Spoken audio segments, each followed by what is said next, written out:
étaient les mécanismes qui sous-tendaient l'Inquisition au Moyen-Âge.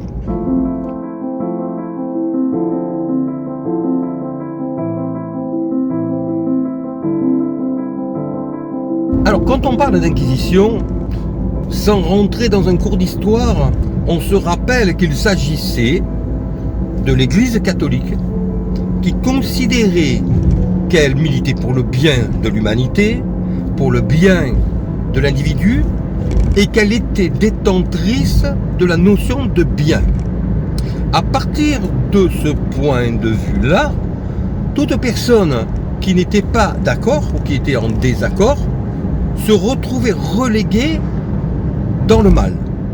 Et donc se retrouvait à être un suppôt de Satan dangereux qu'il fallait combattre. Cela concernait donc les personnes qui croyaient bien entendu à autre chose, mais cela concernait également les personnes tout simplement qui, comme il en a toujours existé, n'étaient pas forcément des personnes spécialement religieuses. Dans tous les cas, dès que l'on n'était pas de l'avis de l'orthodoxie en vigueur, on était considéré comme quelqu'un de dangereux qu'il fallait combattre, et ceci en se donnant, bien entendu, de bonnes raisons de le faire pour le bien de tous. Alors, ce mécanisme-là est extrêmement intéressant car on l'a retrouvé dans maintes et maintes situations où des personnes ont voulu imposer leur point de vue aux autres en expliquant qu'ils faisaient cela pour leur bien. Et c'est ça qui est ambigu. On a des individus qui deviennent des personnes qui veulent imposer leur manière de penser en considérant que leur manière de penser est la bonne et que les personnes qui ont une autre manière de penser pensent mal et font le mal. Alors je ne peux m'empêcher d'établir un petit parallèle avec un petit épisode, regard de l'histoire je dirais, qui est l'épisode du pass sanitaire. Le pass sanitaire a pour origine l'obligation de se vacciner contre un coronavirus qui est une maladie de saison, comme il y en a toujours eu, qui n'est pas forcément une raison suffisamment sérieuse pour se vacciner lorsque l'on n'est pas une personne âgée, lorsque l'on n'est pas une personne qui a des problèmes de santé, pas plus que l'on a de raison de se vacciner contre la grippe. Et le fait d'imposer cette vaccination et de l'attester par un pass sanitaire donnant l'entrée dans différents lieux est une manière d'imposer un point de vue. Mais ce qui est très intéressant, c'est un discours que nous avons tous entendu où il était dit que la personne qui ne se vaccinait pas mettait l'autre en danger.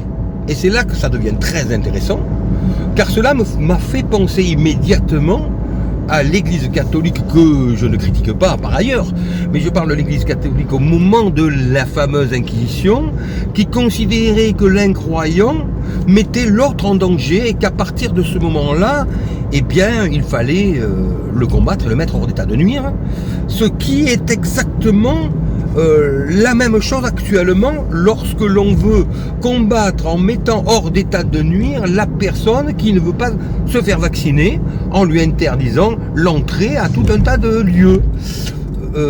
Alors que, si on est vraiment logique, la personne qui n'est pas vaccinée parce qu'elle considère qu'elle n'a pas besoin de se faire vacciner pour tout un tas de raisons valables ou pas valables, ne mettra pas en danger les personnes qui se font vacciner puisqu'elles sont vaccinées et donc elles sont protégées, nous dit-on.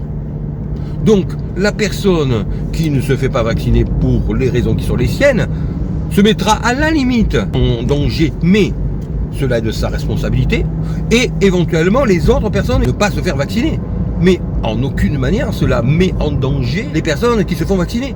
Donc pourquoi imposer un pass sanitaire pour protéger des personnes qui sont déjà protégées? Bien entendu, le raisonnement ne tient pas la route, mais ce n'est pas là mon propos. Ce qui est intéressant, c'est d'analyser le mécanisme que nous vivons actuellement, qui n'est pas un mécanisme nouveau, c'est un mécanisme qui a toujours existé. C'est un mécanisme qui fonctionne en deux étapes principales. La première consiste à ne pas accepter la différence,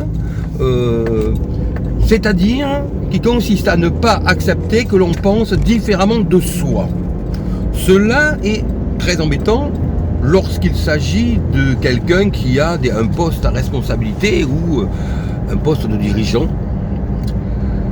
Mais ceci est une première étape. La deuxième étape consiste à déclarer dangereuse la personne qui pense différemment. C'est-à-dire que non seulement la personne qui pense différemment est jugée, mais elle est condamnée comme étant dangereuse pour les autres. Et à ce titre, elle est combattue. C'est exactement ce que nous vivons actuellement. Et c'est ce procédé très simple qui a été à l'origine, par exemple, de l'Inquisition. Mais pas que. Dans l'histoire du XXe siècle, si on y réfléchit bien, nous avons eu des mécanismes identiques qui consistaient à ne pas accepter l'autre dans un premier temps et dans un deuxième temps le considérer comme dangereux et à ce titre à le mettre à l'index en marge de la société d'une manière ou d'une autre, de manière à ce qu'il ne nuise plus aux autres. Ce mécanisme est un mécanisme que je ne dénonce pas, je me contente simplement de le faire ressortir et de l'analyser.